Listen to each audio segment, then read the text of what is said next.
Good afternoon slash evening, Yusuf. Good evening there, Angie. Hello, hello, hello. Hopefully everybody's doing absolutely fantastic today. Let me, this thing. There. Things. Let's do things that I don't know what. Alright. Yes. Yes, here I am. Woohoo! Alright, I made it. Hello, hello, hello. Hopefully everybody's doing fan-diggy-antastic. Hopefully everybody's doing very well here today. Thank you so much for coming on out to the stream today. We got some things planned for today. I hope so anyway. Got a little bit to do, but nothing too major, nothing too crazy. Take it nice and slow and nice and easy.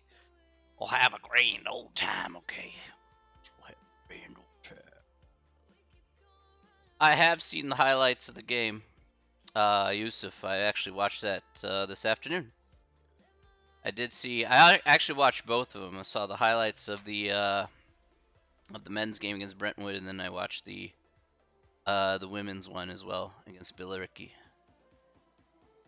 And the women are playing really well. I ain't gonna lie, they really have good chemistry on that team. Man, I have a little bit more work to do. And then I saw the foul that got Gleedy the red card, and yeah, that looked really, really brutal. That looked really rough. I can totally understand why the ref would give red on something like that. That was that's a tough one to take, but it's probably the correct decision.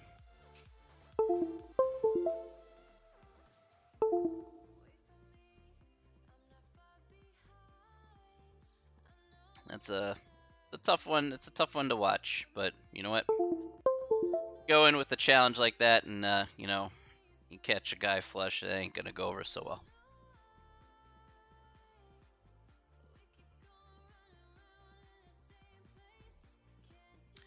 How you been, Yusuf? I hope you're doing well, my man.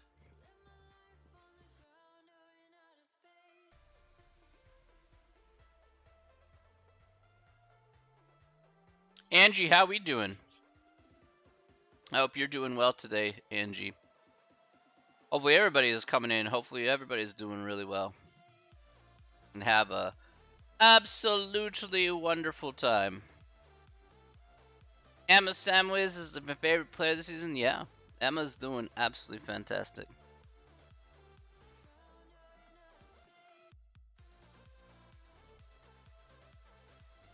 Emma's solid. Full day of class. Is this the last one of the day, Angie? Or you got one more?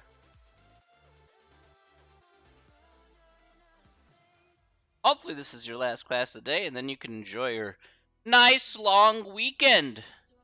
Don't forget that Monday is Labor. Yes, there you go. Monday is Labor Day. You get a nice long weekend. Get a nice 4 days to sit back, relax, get a few things done, knocked out of the way.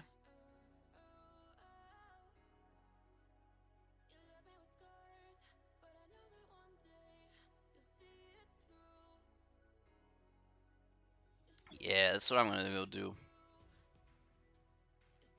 My nice long weekend is selling furniture. Mmm. How about you sell yourself some furniture and just be like, I'm just gonna temporarily buy this sofa for like $5 for this next like 2 hours and take a long nap. You know, that sounds pretty good. You know, I think maybe that's what you should ask your boss. I mean, I think I would do that 100%. All right. Like, I know how much this stuff is worth. $5, 2 hour nap. You know, it's fine. You'll still profit at the end of the day because you know you're still sleeping. You know, getting paid an hourly wage of some kind maybe, and be all good at the end of the day.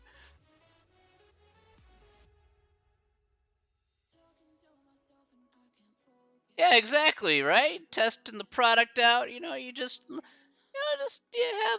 have a little pillow ready for you. Say I'm using a company pillow. You can use it for future testing. You know, there you go. I like that. Yeah, yeah, yeah. it's one of those maybe it's one of those sofa bed things. So you first test out the sofa for about an hour, and then you lay out the actual bed, and you lay on the bed for an hour. You tell your boss, I'm just getting the full experience in. If it happens to go a little bit over time, you're like, yeah, that's okay, no problem.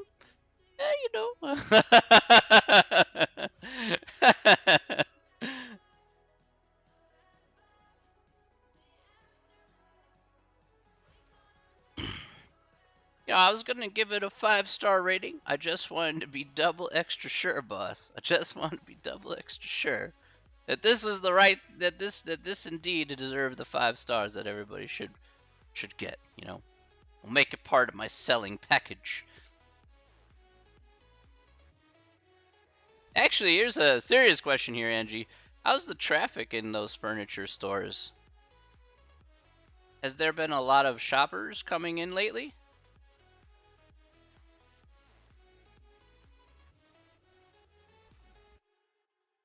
It's beyond crazy, really.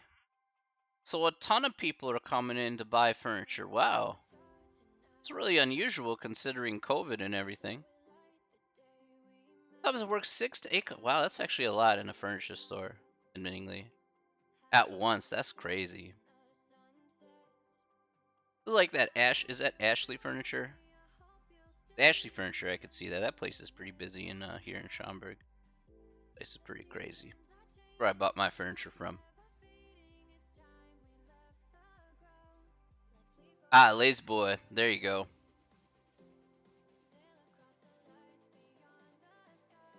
Yeah, Lazy Boy can be just... Yeah, Lazy Boy...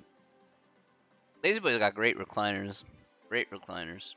Just a little pricey for me, that's all. Little pricey for me. I ain't gonna lie to you. Just a bit pricey. Like, I need a... Honestly, I don't need a ton of furniture. I just got my regular couch, my long couch, or short couch that's behind me here. And then I have my gaming chair, and of course my bed, which is like, I don't know, it's a bed. It does bed things. It sits there. Then I have my old bed as my guest bed. Your employee discount is insane, really? Oh, how much is your employee discount? Otherwise, unless it's not a percentage, is it on like wholesale cost instead? Like, yep, okay. Kind of like that wholesale cost, right? Gotta make the cash, Okay. Yep. See, I knew I was onto something here. I knew I was onto something.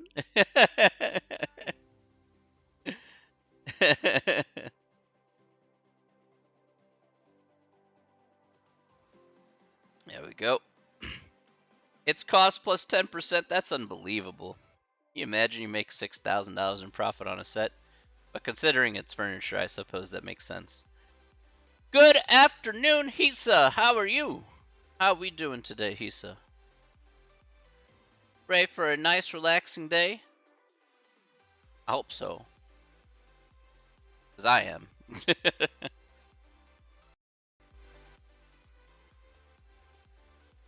I'm ready for relaxing days, relaxing nights, folks.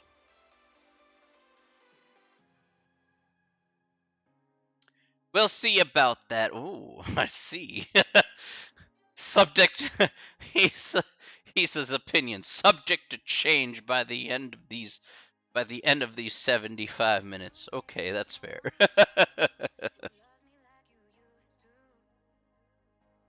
All right.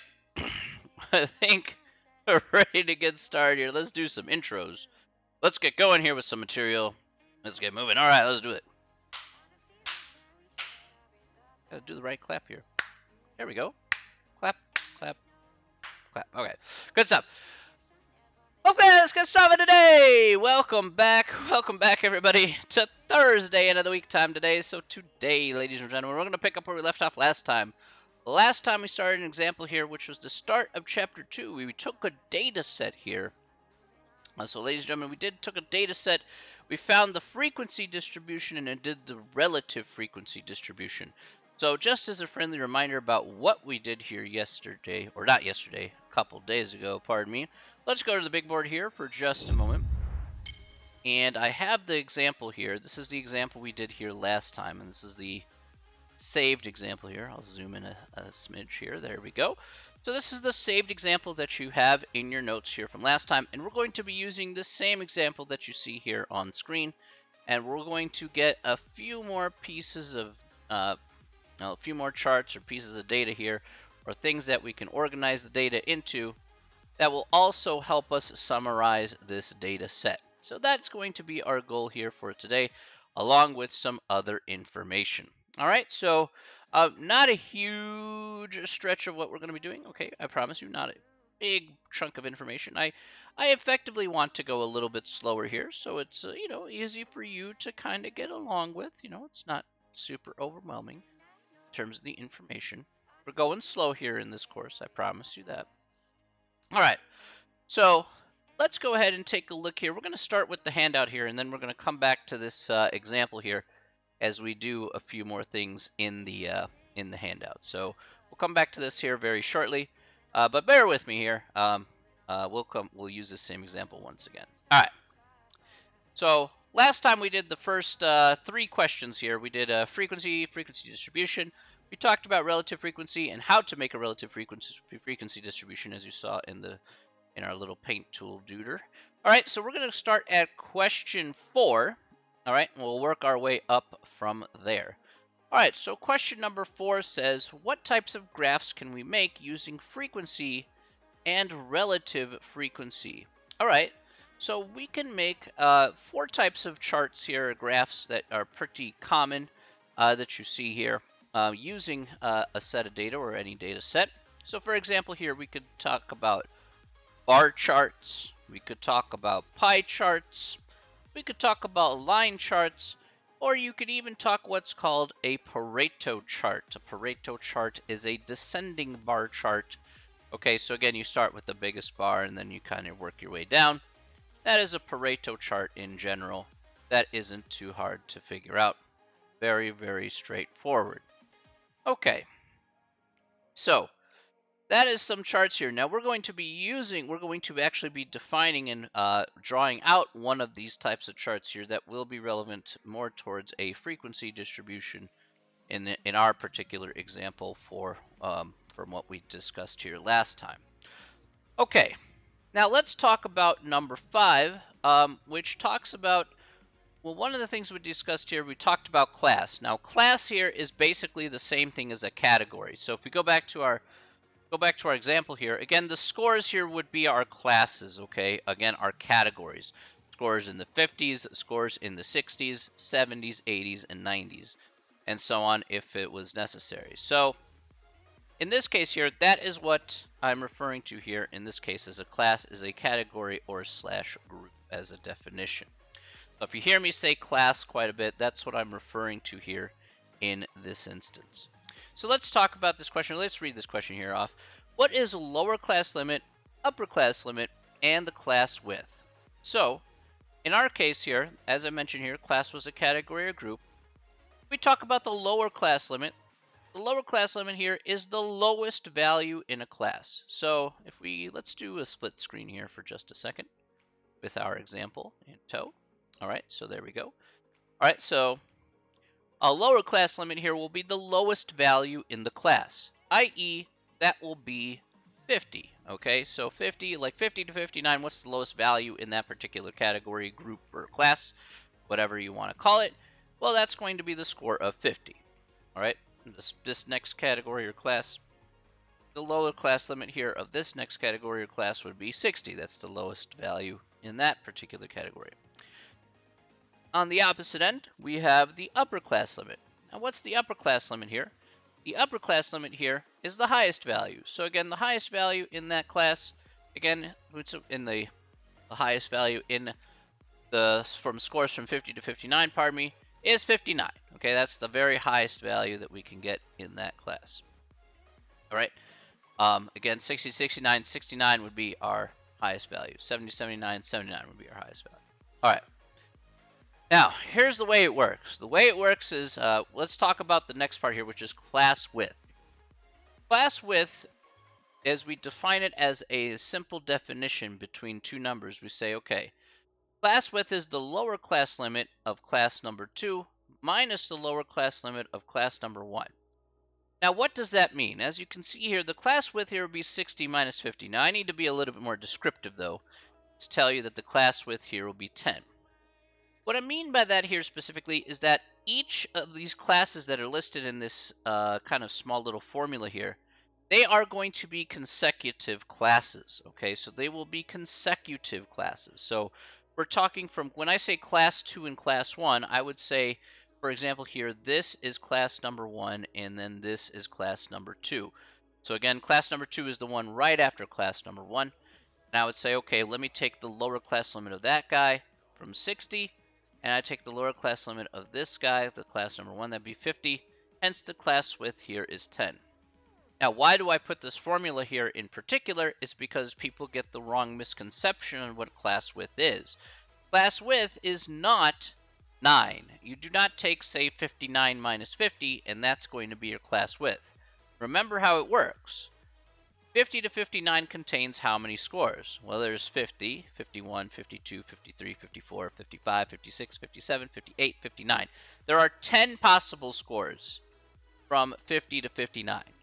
Not 9 possible scores, okay? Not 9, but 10. All right, so that's why we take the lower class limit of the next subsequent class and subtract it from the lower class limit of that class. Okay. All right, so just be careful about that. That's why the class width here is incredibly important to kind of get to know. Okay. All right, so there is about that. All right, any questions so far? Any questions so far about that? We'll slow it down here for just a second. Any questions so far?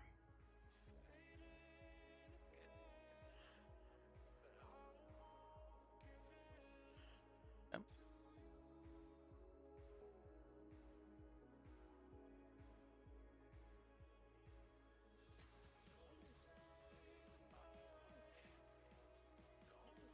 All right. All right, if there are no questions, let's go ahead and move forward here. We're going to take this idea of class width. Let's talk about the next question here. The next question here is going to be number 6, and this is very important when you're organizing any set of data. How do we construct a frequency distribution with the proper number of classes? Okay, the most important thing that you have to know when you're constructing any data set or table or chart is that the class width must be consistent for every class. So you can't skip, right? You're not allowed to skip. Meaning to say, I have 50 to 59. If my class, basically I want 10 scores for every class. That means that the next class or group or category has to be also the same exact class width. Again, skipping is not allowed. Even if there's, say, for example, even if there's no scores in the 60s, for example, let's say I had no test scores in the 60s on my data set, just as a side example here.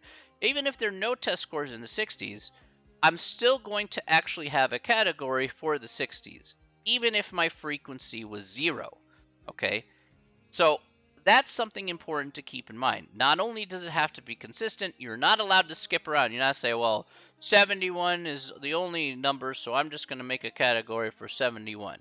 No, that's not how it works. Okay, you can't just magically skip around and have that. And again, your class width must be consistent through each one. So if you notice here what I did, I didn't actually put 90 to 100. I actually put 90 to 99. That way our class width is consistent. If I do include 100s, I would have 100 to 109.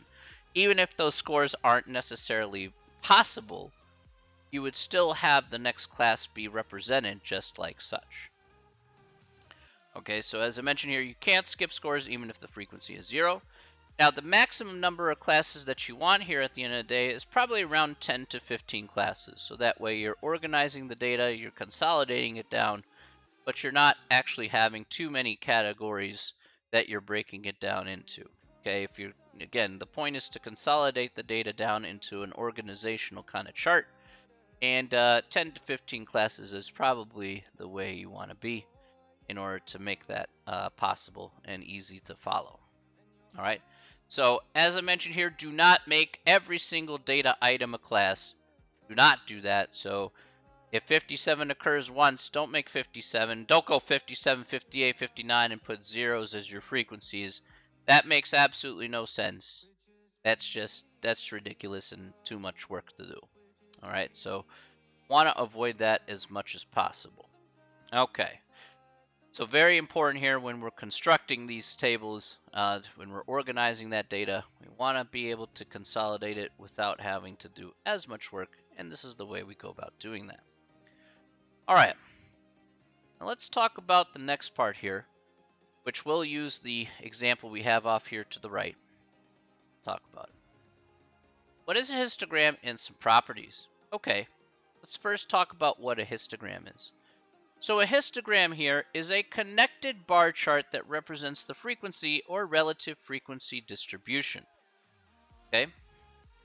So what we're going to do here is we're going to make a connected bar chart using the frequency distribution here that we have from our previous example yesterday. Okay? So let's make a histogram right now. Now the important part here is that it is a connected bar chart. Not a separated bar chart, but a connected bar chart. Let's go ahead and do that right now, and we'll do it together. All right. Okay. Okay, so if we're going to make a connected bar chart of some variety, we're going to have two axes. We're going to have on the bottom here, we'll have the scores.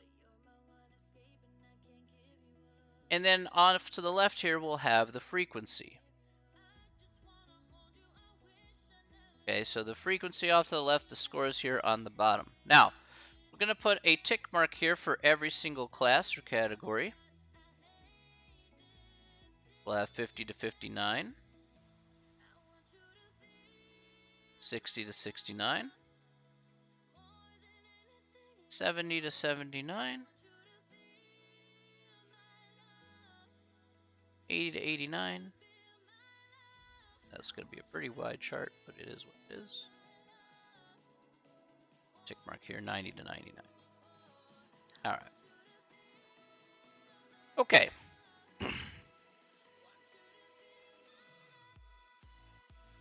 Okay. So let's go ahead and take a look on how we can construct this bar chart. So let's look at the very first class here, the very first category, all the scores in the 50s. We found out that there were 2 scores in the 50s according to our data set here. So how do we go ahead and draw out a frequency of 2? Oops, well, I'm going to need to first put tick marks here. Let's put some tick marks for 1, 5. I think that would be slightly a bit helpful. Sorry. Just a smidge helpful. All right. So what I want you to do here is if we're going to make the histogram correct here, at least correctly, you're going to go a little bit to the left here of 50 to 59. You're not going to start directly from the left. Okay, so don't start from here. I want you to start a little bit to the left of that tick mark here from 50 to 59. Even with computer-generated ones, they do the same exact thing. This is applicable if 0 is not part of your data set. So I put that little note down here. It says we do not start the histogram directly from the left unless we have 0 as part of our category or class. Okay. So that's something important to remember. Now, since we have a frequency of 2, I'm going to start over here, like right here, and I'm going to move my bar up to 2.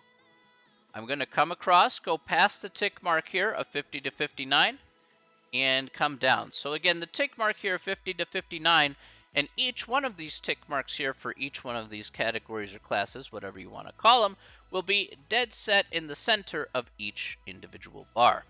Okay. Now, next is the 60 to 69. So 60 to 69 here is going to be 3. So we could start here from the upper right-hand corner of the bar. Again, it is a connected bar chart, not a separate bar chart. So we're going to start up here from this guy. We're going to go up to 3. We're going to go to the right and then come back down. There we go. We have our next bar here that represents a frequency of 3. Next, we have 70 to 79. All right, so that's going to be 4. So we'll move this up to 4. So start from the upper right-hand corner, go up to 4. Cut off to a little bit to the right of that. And there we go. Got that. Next one here, 80 to 89 was 5. So we'll go from here, go up to 5. Bring that down. There we go. Easy peasy. And then finally we got 90 to 99. 99 is 2. So again, we're going to find where 2 is. 2 is right here. Connect it up with this bar here. And go to the right. And there we go. We have a histogram of some variety that reflects, in this case, our frequency distribution.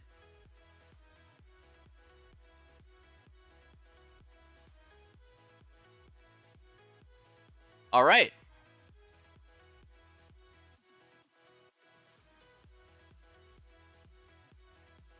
Any questions about that? Any questions about that at all?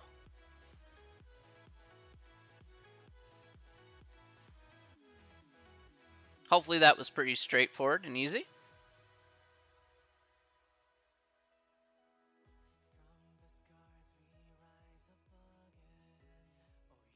Any questions? Again, if you have a question, please go ahead and type it out in the chat. Otherwise, please type in no if you'd like me to move on.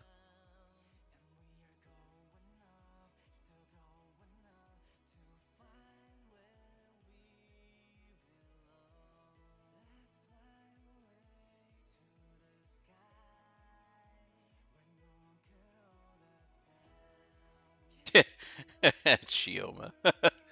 No is the highlight my message. No. All right, bro. Fair enough. Fair enough. Okay. Well, that isn't too bad. I think that's pretty easy. Okay. Alrighty. Let's look at the next question then. Working our way forward. I think we're doing just fine. Alright. Okay. Let's go ahead and take a look here at number 8. Number 8 says, what are stem and leaf plots, and what are some things to remember? Okay, let's talk about stem and leaf plots here. Now, first of all, what does a stem and leaf plot do?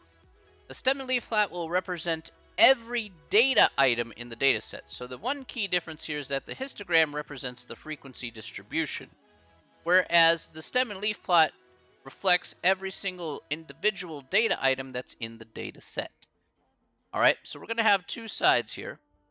Let's go ahead and have this down.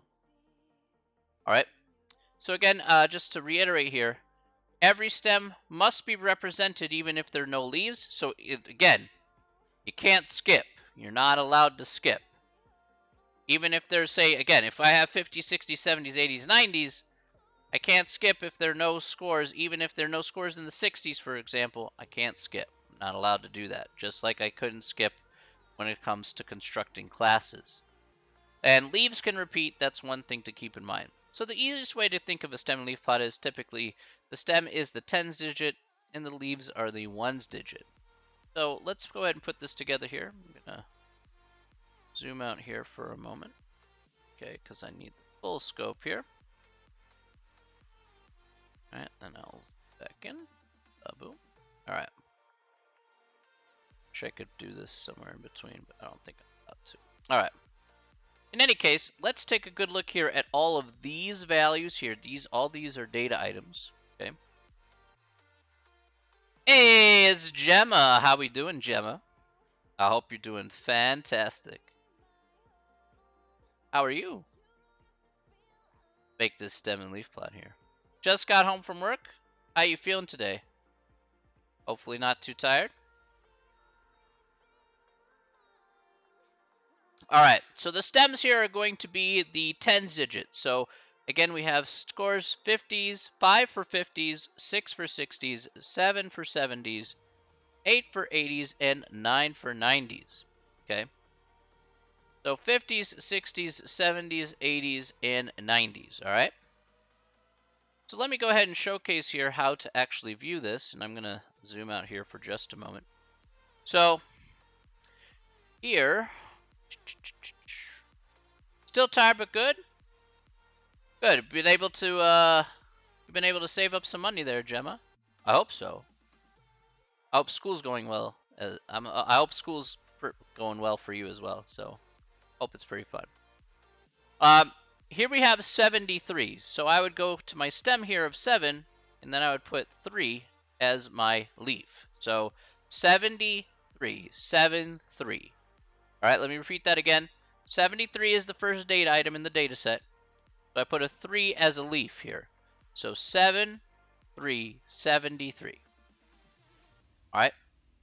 Then I have the next one here, 87. So 8 and then 7, just like so. I'll go back to the 7th. All right. Well, you still got a little bit of time. 5 more days. 5 more days. There you go. Gonna be exciting, though. Get a few more lessons in.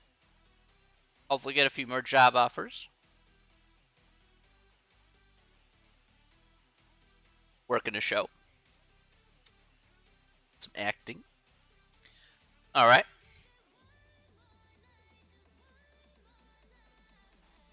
All right, next one is 82. So we're going to put a 2 here next to the 7. So again, I have 87, 82. All right. So now that you got a good gist about how it's going to work here for a stem and leaf plot, let's go to the 50s. Can anybody tell me here, what should the leaves be here for the 50s? What should my leaves be here for the 50s? Go ahead and put that in chat. What should my leaves be here for the 50s, according to my data set here? 7 and 2. Okay. So, Josie, what does the 3 represent there? 7 and 2. Okay, good. That's right. So let me ask you, Josie, here, what does the 3 represent?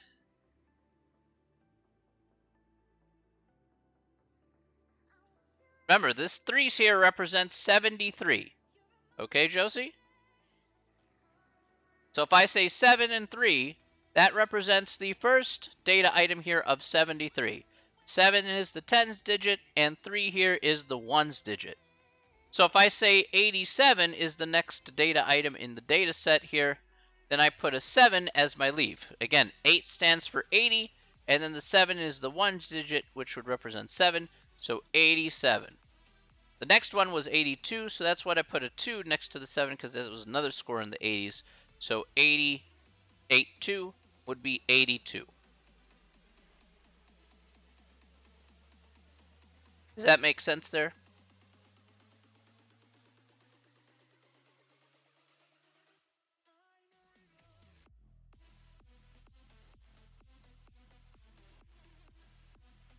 Let me know if you have. Let me know if that. Hopefully that made sense for you, Josie. That's basically, I'm taking a very simple approach here. That's all.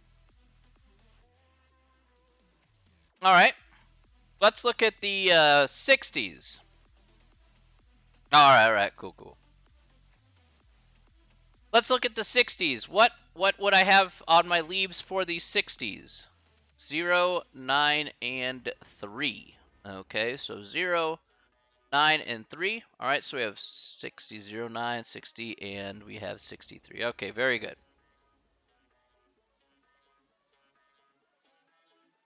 All right, so 0, 9, and 3 be absolutely correct. Okay, so we have 60, 69, and 63. How about the 70s? About the 70s, what should we have for our leaves for the 70s?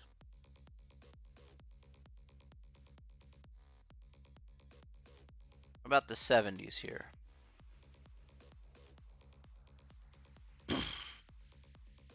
Seven and 9?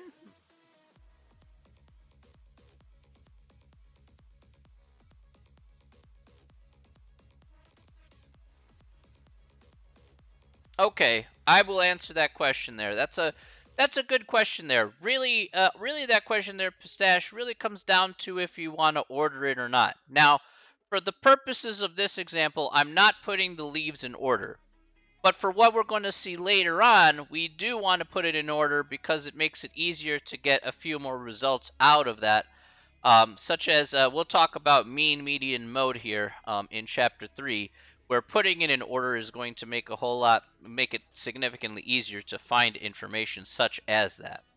Okay, so you can choose to put it in order for these examples, or you don't have to put it in order for these examples. But if you're going to go find more information, then putting it in order is probably more preferable. But just for the sake of this example here, Pistache, I'm not putting it in order. So, you know, it doesn't matter at this stage anyway. At this stage, it doesn't matter because we're just kind of introducing the topic.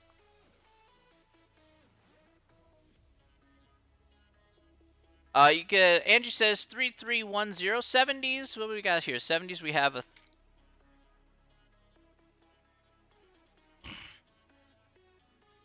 All right, David, let's take a look here. So we have 73 already represented here. So 7-3.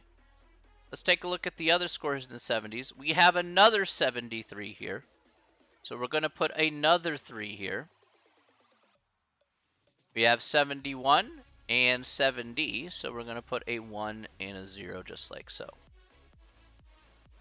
Okay, so remember here that 3 can repeat. Because again, each one of these numbers in the leaves represents a individual data item in the data set. So just like scores can repeat, two students can get the same percentage on the test, we can also repeat the same number here underneath the stem and leaf plot. So 0 counts all the way up to 9, all right?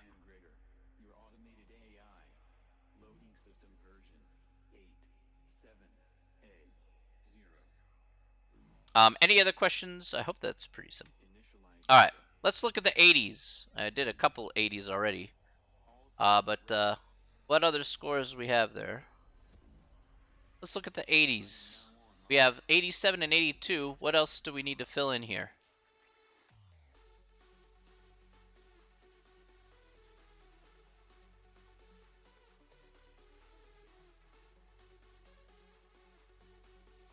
What other leaves should we put here? 7, 2.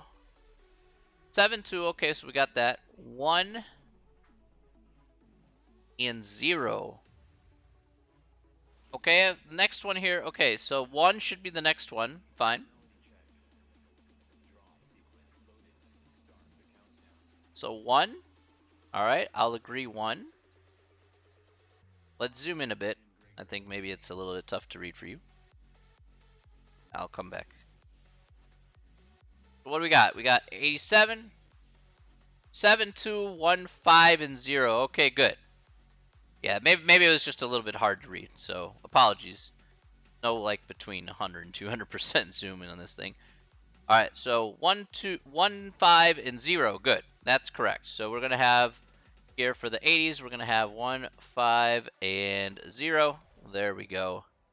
No problem. Nicely done, everyone. Let's look at the scores in the 90s. So we'll come back here in a second. About the 90s, what should our leaves be for scores in the 90s?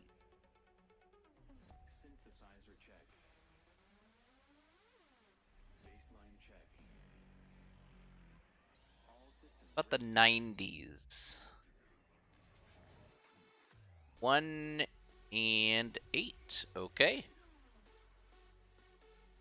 All right. 8 and 1, 1 and 8. Okay. Both the same, both just as good. Excellent. That's right. So it doesn't matter which way you write it. Whichever way you saw it, that's perfectly fine. Go through it with a fine-tooth comb, and there you go. You got yourself a stem and leaf plot, again representing everything within the data set itself. All right. So not too bad.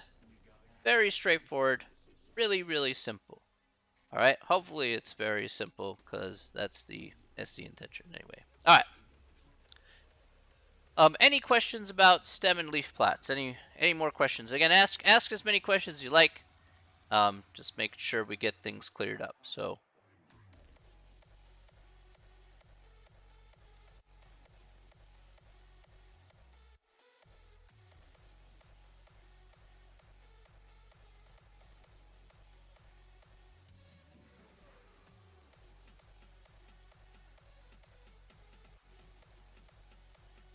Okay. No. All right. No problemo then. Easy peasy.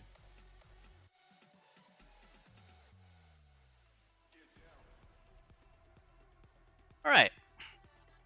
So let's take a look here at the next question on the handout. All right. And this will be kind of its own little separate question here, so we'll talk about this here. Let's look at question 9. Question 9 says, what are some shapes of distributions? So what are some shapes of distributions? All right, so there's 4 major shapes of distributions that we're going to be looking at here. What if the data is in hundreds? So let's say if it was 105, for example, Chioma, right? Like that's a fair question, of course.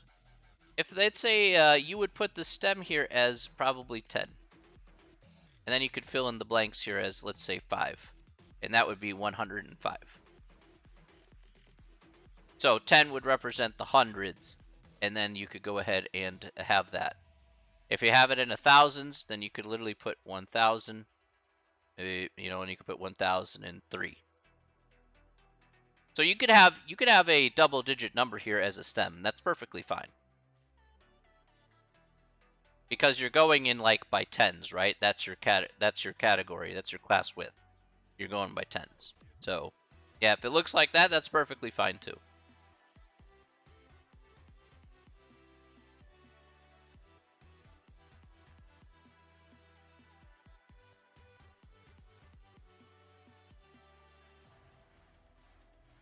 Yeah, so you're not limited. So one thing to understand, Shiam, is you're not limited to just using single numbers here for stems. You're not. As long as it represents each individual category and it has the same class width each time down, okay, that's perfectly fine.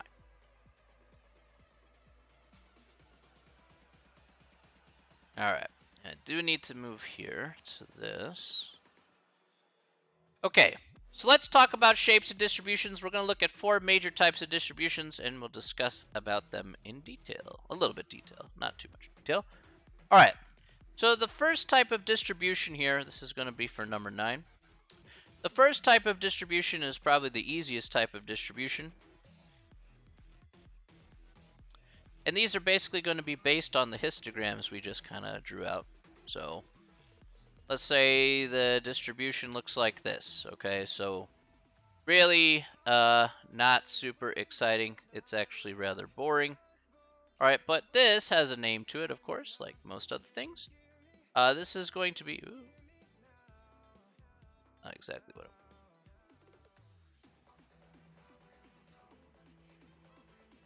this is what we're going to call a uniform distribution. All right, so everything is the same. Everything along the line, it's like, okay, every bar here is exactly flat. It's perfectly flat here. So how many people got scores in each category? It would be all the same score. So 4 people got this score, 4 people, 4 people, 4 people, 4 people. Okay, so that's what we call a uniform distribution. Pretty flat, pretty boring. Exactly what it is. All right, let's look at the next one here.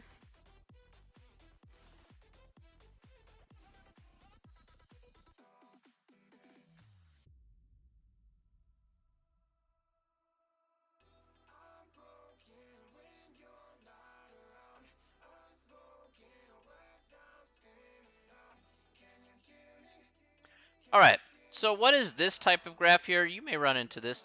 Will be what we call a skewed right graph, skewed right distribution.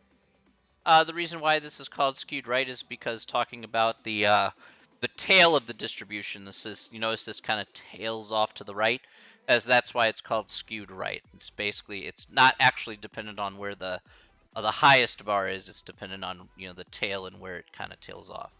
Hence why we call it skewed right. On the flip side here, we have just its counterpart here.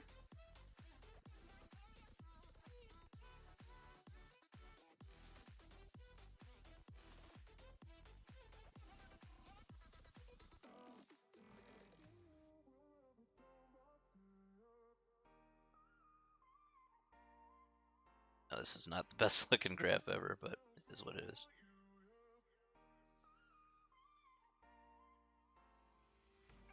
All right, so this is a skewed left kind of graph. Okay, so skewed left. Again, same deal. Again, the tail of the graph is drifting to the left, so hence why you call it skewed left. Fair enough. All right, so that's the third major type of distribution that you normally run into. And then there's the last type of distribution. All right, now the last type of distribution in this class we're going to discuss at length in future chapters. So this is this last distribution here is one that's talked about quite extensively later on. So let's draw it in.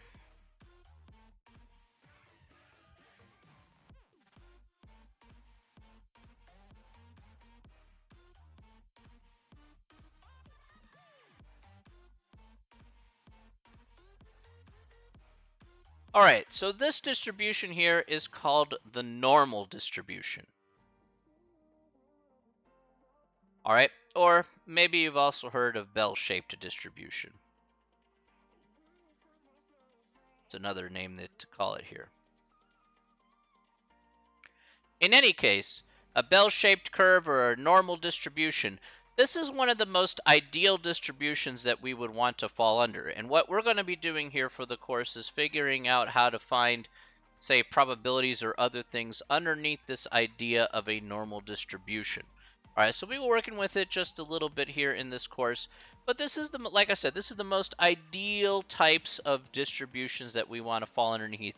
Again, it was like this used to be well, in some respects, this was like the model that you wanted to put yourself after when you're talking about saying making a test. So let's say you're making a test, right? Back in the day, this is like way back in the day. You're talking 70s and 80s, where teachers thought that the most ideal test, in terms of its results, and if you made a fair test, should resemble a bell-shaped distribution, a normal distribution at the end of the day. So a few people get A's, a few more people get B's, majority of people get C's, the same amount of people who got B's get D's, and the same amount of people get F's get A's. Okay, so that's again would indicate a very fair test, right down the middle. But is that true? Do I think that happens to be the case? No, not really. But it is what was thought back in the day. Um, but the normal distribution here is something we will talk more about here as we continue to move along in this semester once we get to talking about, say, probability and whatnot. So, again, introducing it now. We'll expand on it a little bit in the next chapter, and then we'll fully expand upon it once we get to chapter 5. So, that's the goal, that's the story. All right. So, there are the types of distributions here for number 9. All right. Good stuff. Any questions about that? Hopefully that's not too bad. We'll probably move forward here. Not too hard after that. Any questions? Hopefully that's not shouldn't be anything crazy. Yeah, all right.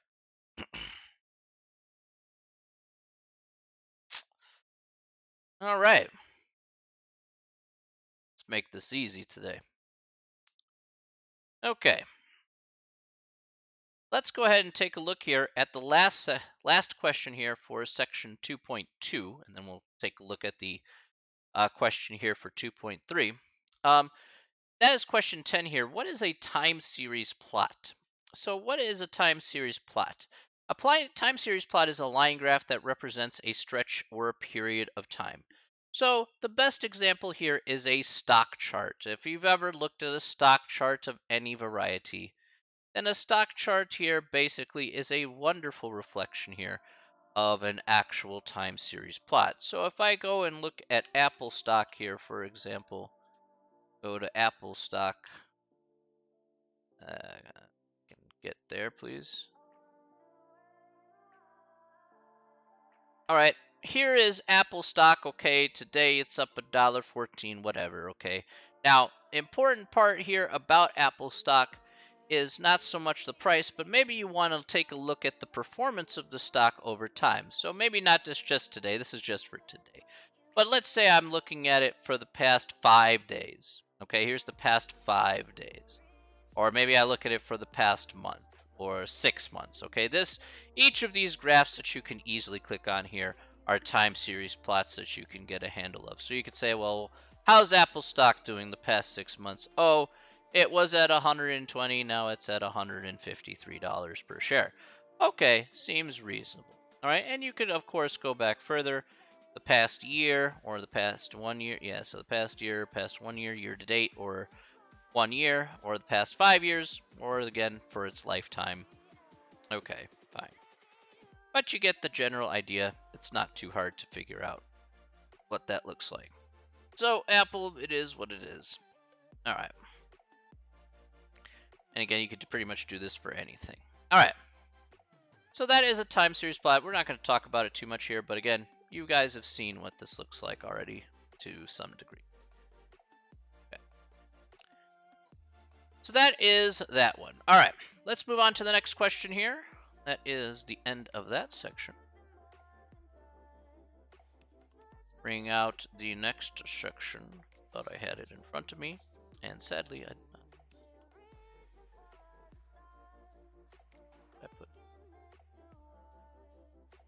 There it is. All right. All right. Let's take a good look here at probably I want to kind of leave off here a little bit on this final section, and then you can see kind of a lot of stuff there on the sheet. I'm going to kind of leave it there probably for next time. I want to take it easy with you guys, so, we go at a nice pace, but I'm not introducing a whole ton of information all at once, so just being a little bit careful about that. We can afford to go a little bit slower. This is only week number 2. We got 16 weeks to go, folks. We got 14 weeks to go. 15 weeks if you're counting. But, yeah, anyway. Let's look at question 1 here. Question 1, how can graphs be misleading? Now, this is the last question here. I know this is a little strange, but this is the last question here for chapter 2. How can graphs be misleading? All right. So I put here you have to be careful about scaling, proportions, and sources. But sometimes, in order to see how graphs can be misleading, you just have to kind of look at it for yourself. Let's take a look at some examples, and then why don't you guys tell me what happens to be the biggest issue behind some of these graphs. All right. So I'm going to bring this up here on here.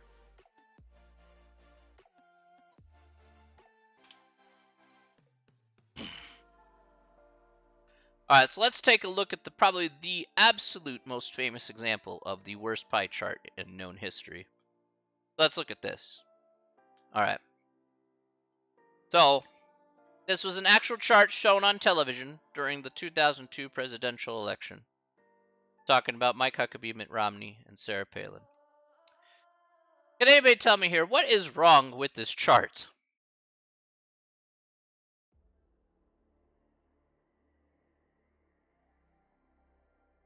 What is wrong with this pie chart? How can this chart be misleading? It doesn't add up to 100. Okay, that's true. The percentages don't add up to 100. Okay? Completely agree with that. That's perfectly fine. What else? What else is wrong with this pie chart?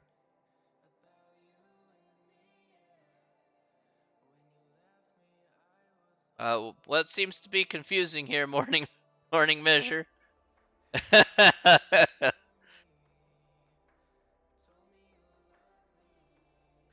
shaded areas are almost the same, right?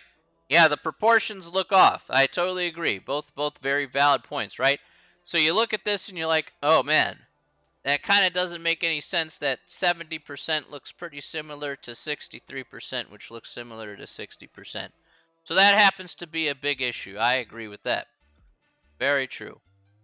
What else is wrong with this chart? There's one more thing, a little subtle, but what else is wrong with this pie chart? The data shouldn't use a pie chart. I ain't gonna grab it. It's true. We did say the proportions already, Chioma, so that part is true. So we have two things. It's not equaling 100% if we add up those percentages. The proportions are off. So I totally agree with that. We have a third thing here that is wrong. Because the data overlaps, it's not pieces of the whole population. Technically, yeah, but you wouldn't be able to determine that from this. It's really difficult.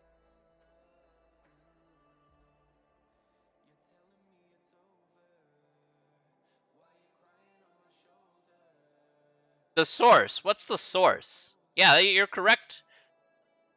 You're correct there, Big Chimpin. That's true. You take a look at the source, right? The source is... Yeah, right? You look at the source says opinion's dynamic. What the heck does that mean? There's nothing there for you to get gleaned. Like, okay, what does that exactly mean? The source is just opinions.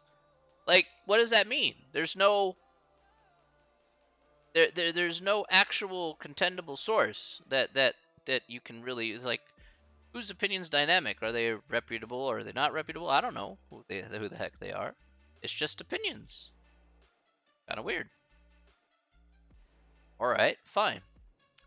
So, what you got there, David? Tell me to wait a minute. I will wait a minute. I know you look at that. You're like, you look at that like that looks a little strange. All right.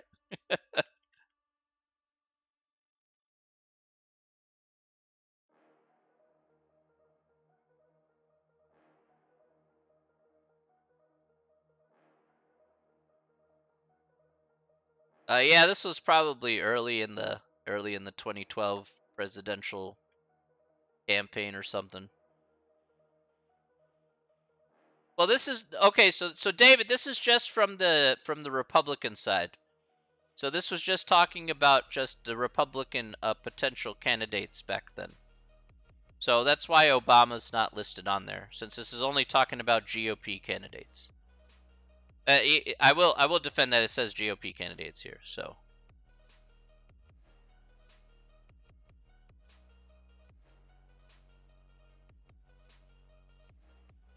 Yeah, so Obama wouldn't be included in that in that instance. All right, let's take a look at another here. Let's look at another.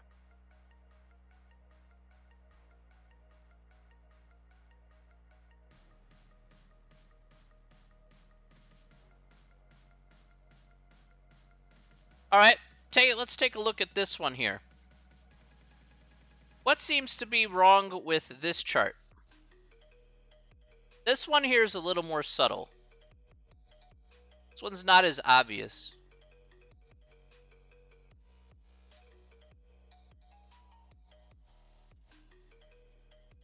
What's wrong with this chart here, if you look at it carefully? What do you think is misleading about that? It talks about the unemployment rate underneath President Obama at the time. It's a 2011 graph.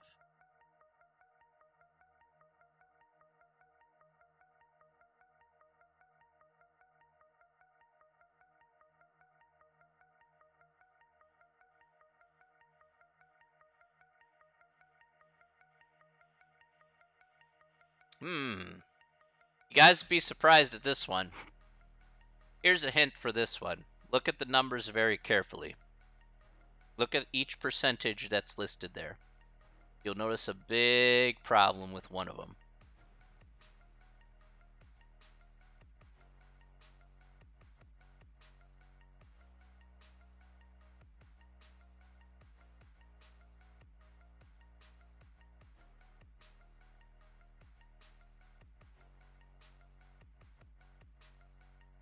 Yeah, I think so. I think so. I think that's correct. All right. Yes, that is correct. 100% correct. Good, good. Yeah, right? Look at 8.6. Look at that 8.6%. That's the same as 9%, and that doesn't make any sense. That should be much lower than the 8.8%. So this 8.8% isn't even in the right place based on their own scaling that they have here. So based even on their own scaling, they didn't even scale that correctly. This 8.6 should represent a sharp drop-off. But, again, why would you do something like this? It's because you want to push a particular narrative. If at the time of this particular recording, be like, okay, I want to show that really unemployment hasn't changed at all underneath President Obama, if that's the narrative I want to push, well, then I'm going to show that nothing has changed, even though the numbers clearly indicate that they actually did. All right. So the thing is, that is again something to push across, such as a political narrative. Now, let me put this disclaimer out there. I'm not here to promote politics. I don't talk about politics on this channel. I don't talk about politics in class unless it's like absolutely necessary, because whatever you believe in is whatever you believe in. What I'm pointing out here is that it works not on just Fox News, because Fox News does a lot of crappy graphs, okay? But Fox News is not the only one guilty of this as well. To look at properly here, you just can't say, oh, the Republicans or the GOP or Fox just does all this BS and nobody else does. Like, of course not. That's definitely not true. I could sit here and say I'll go to the other side of the aisle here as well. Fox is, of course, a right-leaning, Republican-leaning kind of website here. We can also look at MSNBC. MSNBC is a heavy Democratic-leaning website. Very, very misleading charts that they show as well. Like I said, it's not just one side. There are definitely two sides to it.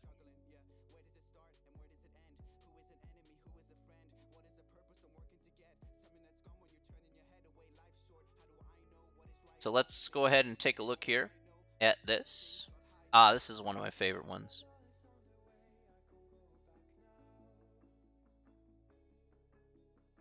I like this chart because this chart actually is pretty not good. You look at this chart here. Take a look at what it's claiming, right? It talks about, at the very top, it says Democratic women raise less money than Democratic men.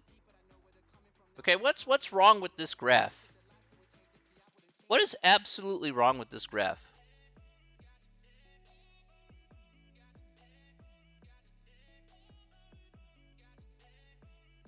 Why is this graph misleading?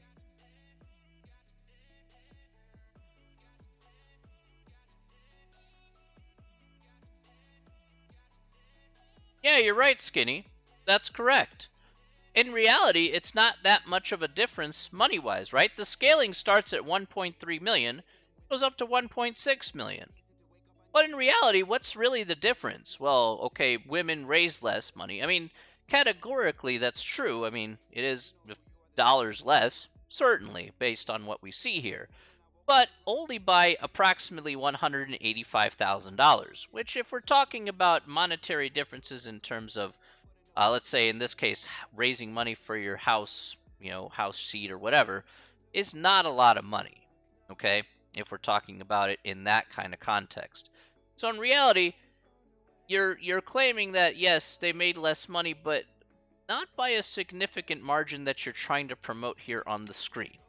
And so I like I said, it works both ways. It's not just saying, oh yeah, just one website, one place does it. No, both places do it in order to, again, push some kind of narrative or the like. Let's take a look at this one. Yeah, this is pretty bad too. This is stupid. Like here. Okay, this is just dumb as well. All right.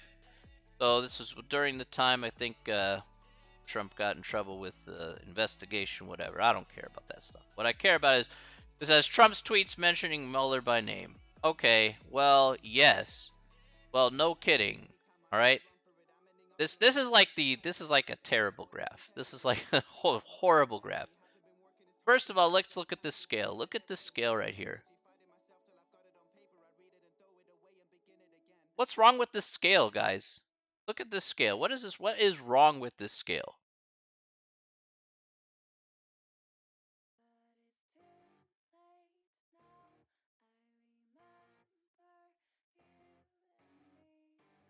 Tell me what's wrong with this scale. It says 0, 1, 2, and 3. Right? You go from 0 to 2. So, we're not talking thousands of tweets here. We're not talking hundreds of tweets here. It's only 2. Right. It's only 2, guys. Only 2.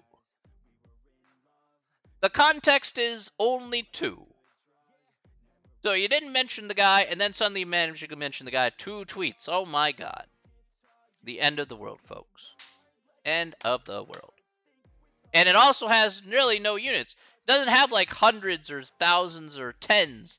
It's not even 20. Like, it literally has no context. This is like the most pathetic. This is a very pathetic graph. This is a terrible graph, right? Again, that's a Democratic website, trying to, throw shade at, the former President Trump there. It's like, okay, but if you're going to show this graph to promote a narrative, this is a very poor graph to use to try and mislead people. This is just absolutely abysmal. So, yeah, not something that you may want to necessarily look at. That's why you got to read. That's why folks, in all reality, regardless of which way you lean, which I don't really care. That's why you got to read between the lines. That's why when you talk about statistics, let's be honest with ourselves. Numbers can lie to you, okay? They can. Let's not beat around the bush. Numbers can certainly lie to you, but how do you sift through that? Well, you gotta look at in this case a physical representation of a graph, determine if it's telling you the truth, and then probably say, well, you know what, that's probably not true. Let's really read between the lines and see what the actual value is going to be. It's the same thing as if I talked about unemployment numbers. The same deal if I talked about unemployment numbers. Unemployment numbers are very different than that of what's promoted in the news. Okay, so we go here for just a quick example here.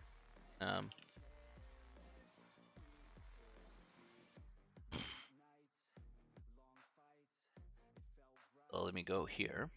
All right.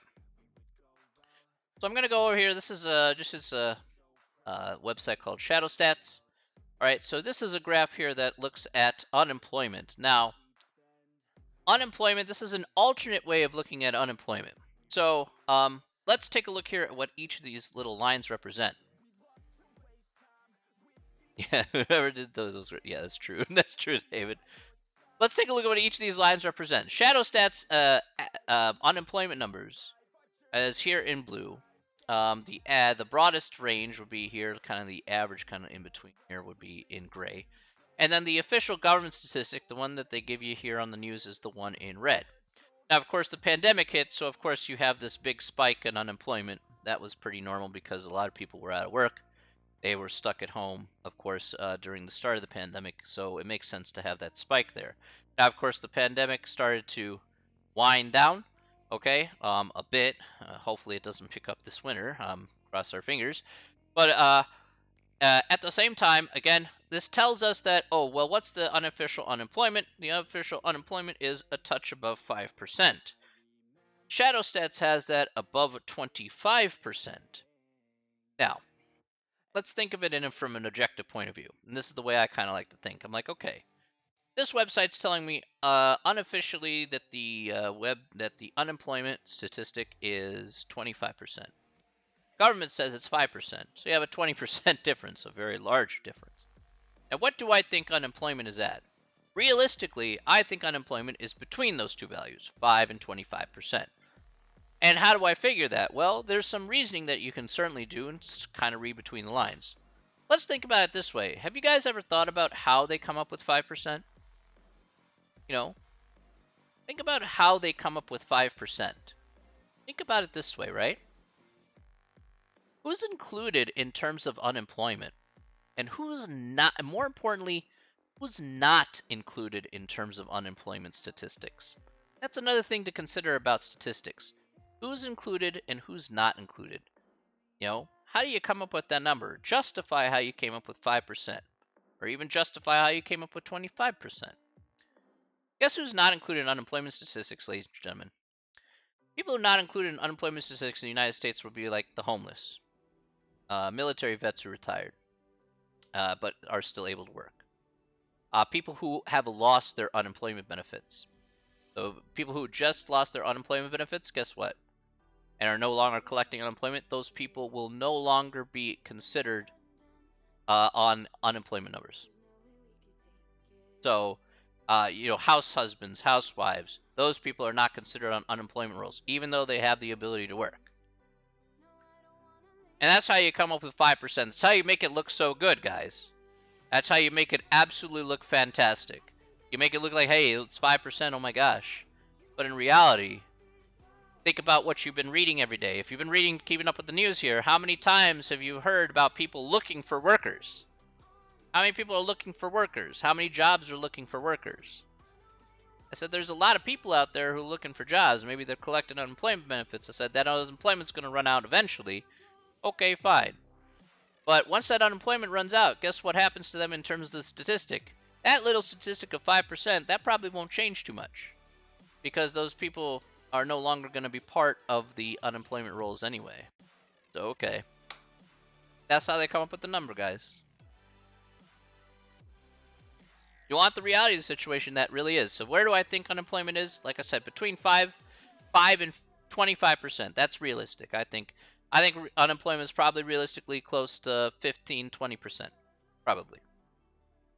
So, you could take things at stock and what's told to you in the news, or you can take a look at it from behind the scenes and ask, hey, how'd you come up with this number? How'd you come up with this statistic? Where'd that number come from? Just like we saw in the graph, it can't magically come out of nowhere. Justify that to me. Yeah, exactly, Morning Measure. Very well said. Anybody who quit voluntarily, not counted, right? They don't get unemployment either. Absolutely right. 100% correct. So when people say things are hunky-dory in terms of, like, the United States and how they view unemployment, like, guys, you don't understand how many people they exclude to even come up with such a nice statistic.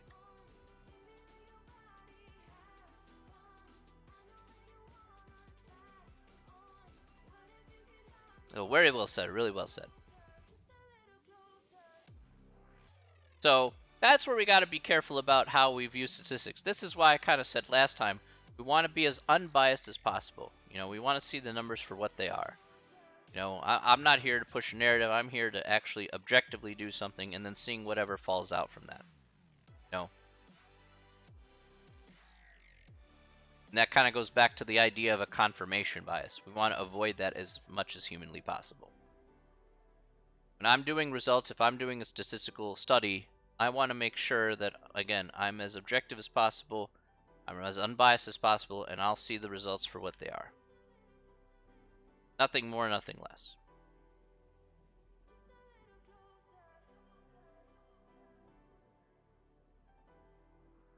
All right. Any questions? Any questions, guys? Any questions for today?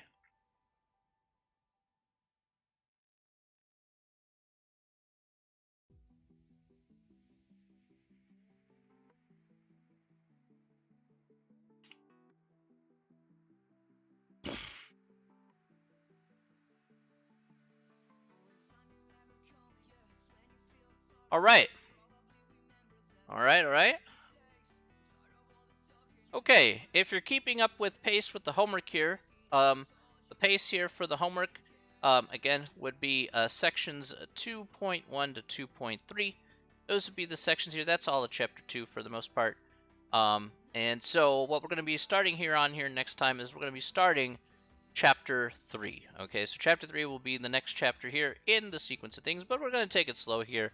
So again, we're going to be doing more numerical things in Chapter 3, certainly.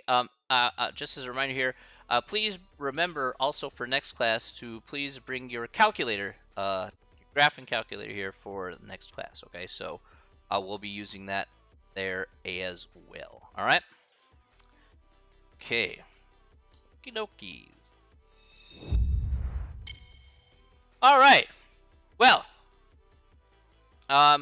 when is we don't have quizzes in this class, Angie. What do you mean by Chapter 1 quiz? No quizzes in the class.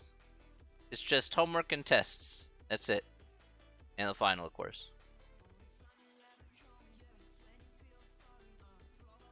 Yeah, I don't have a quiz on my math lab. I just have the test.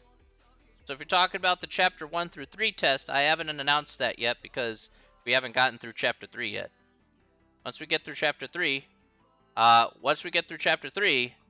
then I'll be announcing a due date for the homework and the test. But yeah, I'll make that announcement myself. So you don't have to worry about that part. That's a me thing, not a you thing. And of course, I'll be announcing it in class. I'll be sending out an email and doing all that stuff. That's okay. That's okay. Yeah, there's absolutely no quizzes for the class. If there's extra stuff there, that's just for supplementary stuff that you can do on your own. But yeah, that doesn't count for points. So just yeah.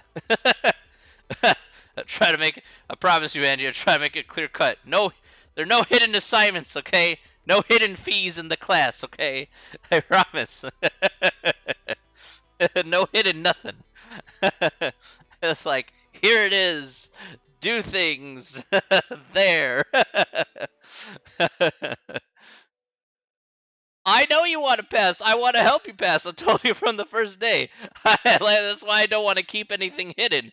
You know, the only thing that I don't know is when the due date's going to be for the first test because it just depends how fast we get through the first part of the material. But even after I announce the due date, I'm going to give you like a week or two to finish that stuff. So that's fine. Yeah, sure, Anna, not a problem.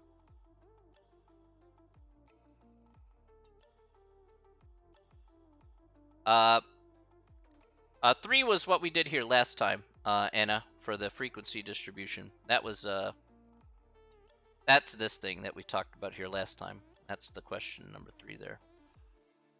Number 4 is just this right here. Number 4 and 5. Oh, it'd be helpful if I put it on the screen. I'm dumb. Feels good to be dumb. All right.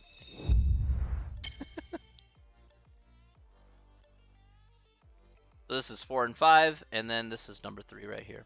Oh. Hey, you're like, put it on the screen. All I see is your face. You're like, it's too ugly, man. Okay. Sorry, bro. Ah, man. You guys gotta get this down, okay? You guys gotta get this down, promise. Alright. There's number 7. Ah, man.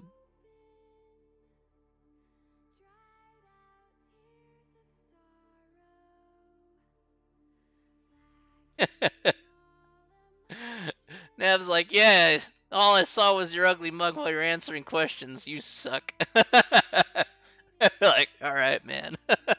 I'm not disagreeing with you here. I'll help you out with that argument.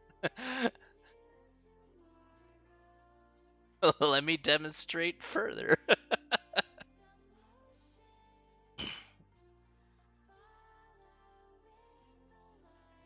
No problem, Anna.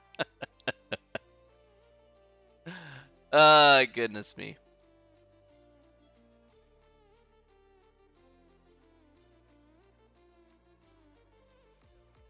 What? Okay, what pretest are we talking about here? What pretests?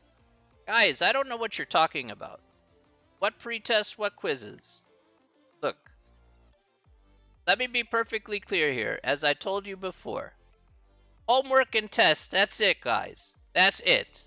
The pretests are just like extra stuff. If you want to do it, you can do it. I didn't even set that up. That's the book. That's my math lab setting that up. There's no pre-tests and stuff. There's just the practice test.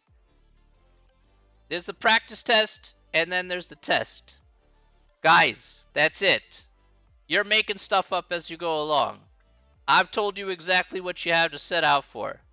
I give you a due date, it's going to be due that day. Now, we haven't gotten through Chapter 3 yet. We're going to get to Chapter 3 here eventually next week. But once I announce a due date, that's when the Chapter 1 test and the homework there for Chapter 1 through 3 is going to be due. Chapter 1 through 3 test and the Chapter 1 through 3 test is going to be due. Guys, that's it. I'm not, like I said, no hidden nothing, Pistache. Alright, nothing. The only things you don't know and I don't know is the due date, because that'll be determined on the pace and how we do things. I know you're so used to doing things. Look, I told you from day one, I promise you, Anna, and Pistache, and everyone in class, I will be as fully transparent as possible. I understand that you guys are very it's okay to be cynical and it's okay to be pessimistic about because you're so used to certain things being in a certain way. In this particular way, let me be honest with you, this is the way I conduct my class. Okay? I'm not going to tell you anything otherwise. From day one in the syllabus to day whatever it is at the end of the semester, that's how it's going to be. I'm not, like I said, no hidden nothing. Because at the same time, let me be honest with you, okay? Why do I do it this way? Why do I do it this way? You have to understand why I do it this way. It's because when you come in the first day of class, no matter what class it is, no matter what level you've been part of, there's a level of anxiety a lot of people have. And for some people, that level of anxiety stays with you the rest of the semester. My goal is to remove that anxiety, and hopefully you guys can sit and chill and relax, do the work, learn the stuff. You learn stuff with me. You learn stuff, on my math lab and stuff, and that way you can feel much more relaxed about what the expectations are, and you don't have to worry about in the back of your head if you miss something or not. That's why I want to be as transparent as possible. Okay? Because I've been there, I've done that. I've sucked at math classes before. When it got too overwhelming, you shut down, and then when you shut down, that's basically when you fail. And that's the part that I want to avoid altogether. So as long as we're clear about what the expectations are, there's no sudden surprises, there's no crazy things going on. There's just doing the work and getting stuff done.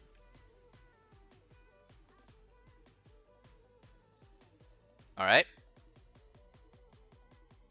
That's why I was like, you guys asked the first day. That was the funniest part. Like, I get questions. Do I have to hand in the notes? I'm like, I don't care about the notes. Like, why do I care about that? The notes are for you to benefit off of, not me. I don't need your notes. You guys can have your own notes, and as long as you understand them, I'm fine with that. Thanks, Athena. Appreciate you. We'll talk in a few minutes, Athena.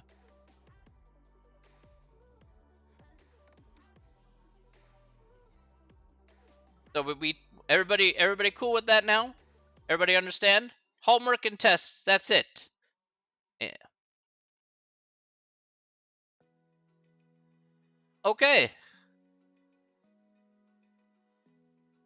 Well, okay, as you can clearly tell here, Angie, imagine if you got this as handwriting, okay? You already my handwriting is something you would hate. So that's okay. We're both mutual in that respect, okay? I don't need to see your notes. If you saw my handwritten notes from back in the day, oh my goodness. Oh my gosh. My handwritten notes back in the day, holy lord, my own college notes. It's just like a scribbly mess of terrible.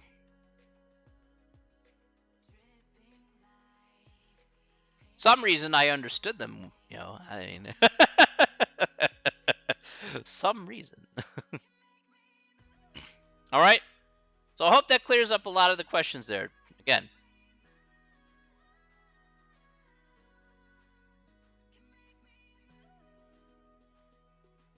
I just want to be sure everybody understands that. That's all. You guys are just doing just fine. If you're keeping up with the sections, keeping up with what we've been doing, you guys are definitely in the driver's seat of getting things done. Then when we get around to finishing off Chapter 3, just finish up the homework for Chapter 3, take the practice test, do the real test once you're comfortable with the practice test, and then there you go. My brain worked differently back in the day. I know. Some good, some bad, Athena. I will say though, the many failures and the struggles that I went through, I'm glad I could take those away and be able to apply them to how I teach. And in that way, it's like I can view it from your guys' perspective on how how it feels to be sitting in your chair or sitting at home listening to me. It's not, math is not easy. So math, serious talk for a second. Math is not an easy subject. It's not. Okay. I'm never pretended it to be an easy subject. I'm never pretended to be I've never pretended to be a prodigy in this subject. Okay. Far from it. I'm not a prodigy. I just worked a little harder at it and got good at it. But it doesn't mean it came to me overnight. I've never gotten straight A's in my life, so you know, I'm not the best student by far and away if we're talking about being at the pinnacle of success academically. So, but I know how to reduce it. I know how to make it easier for myself. I know how to be lazier and actually have methods that make it better. Because that's the way I had to learn. Is sometimes, sometimes you just have to do it that way, and I'm hoping to pass that knowledge off to you to make it less stressful. Yeah, exactly, Angie, to make it less stressful, make it to make it less scary, to make it in a manageable way. You know, I don't want it to be in a way where yeah, I don't want it to be in a way where I'm just talking down to you, telling you how stupid you are at a subject that you suck at. Like that's like the worst. That's the worst feeling to have. Because I've had that happen in my academic career where I was talked down to like you're a piece of crap because you don't know this, that, and the other thing. I'm like, but I'm here to learn the subject. I'm here to kind of get to know. Why are you talking down to me like that? Like that doesn't make any sense. Like I never understood that. Like why people got to talk down to other people. It's like that you're here to learn the subject, but I'm talking down to you because you didn't know like this advanced topic that nobody else in the class knows. Like that's stupid. Absolutely ridiculously dumb. Like if you have that stuff happen, then please just stop. I tell that person stop teaching, go do something else because that you're not doing any favors for the students. Yeah, you're not doing any favors for the students when you put people down like that. You know, I'm here to help you grow. If there's decent people out there, they're there to help you grow. They're there to help you be better.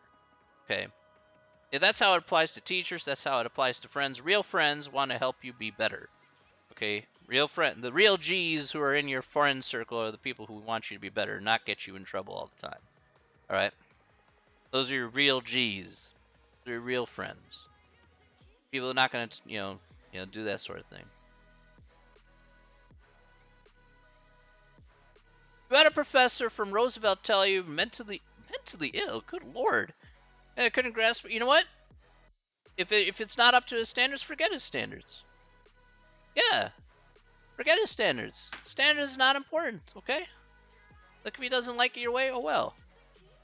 That's one thing I like about math. I will tell you that though, Angie. Let me be fair about this. One thing I like about math over like a literature or English course, or any other writing course for that matter, is that math is objective. There is a right answer, there is a wrong answer for most things, right? Whereas English is subjective in nature, where you have to play to the whim of the person who's grading your paper. I really don't like that at all.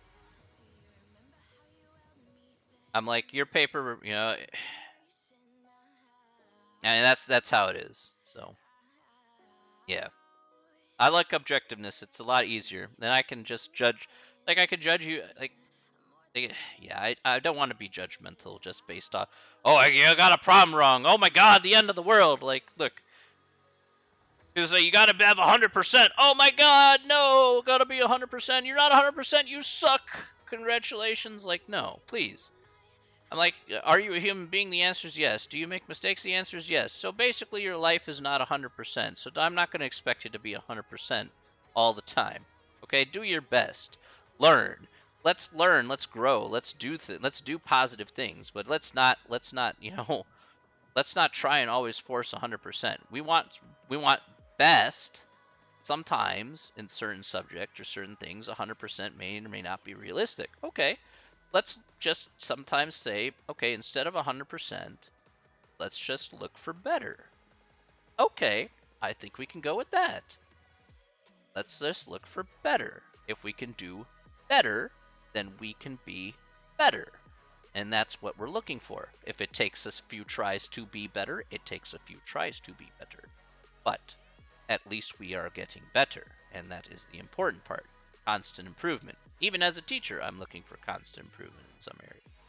So, some things work, some things don't. If when they don't, or if I feel they don't, then you try and improve it with something new. No problem. All right, now at this point, I'm just kind of rambling on here, so apologies about that. Go back to here. All right. In the meantime, however, apologies about that, but in the meantime, thank you everybody for coming on out here to the stream once again. Everyone, I love you all. You are absolutely fantastic people. All right. I hope you all have a very wonderful long weekend. Remember that Monday is Labor Day, okay? If you've forgotten like I did. Uh, Monday is Labor Day, so everybody enjoy your time for this very nice, long, wonderful weekend. I hope you have a fantastic time with family. Do something nice, go out for a barbecue, do whatever you want. All right. In the meantime, though, we will be back here. We will be back here, same time, same place on Tuesday next week. Have yourself a wonderful day, wonderful night, wonderful evening, and we will see you all then. All right. Take care, everybody. Have a great one. All right. We will see you later. And as always, stay safe, stay healthy, but most importantly, stay sane. All right. See you later, everybody. We'll see you on Tuesday. Take care, everybody. Bye. We'll see you later, everybody. Bye, everybody.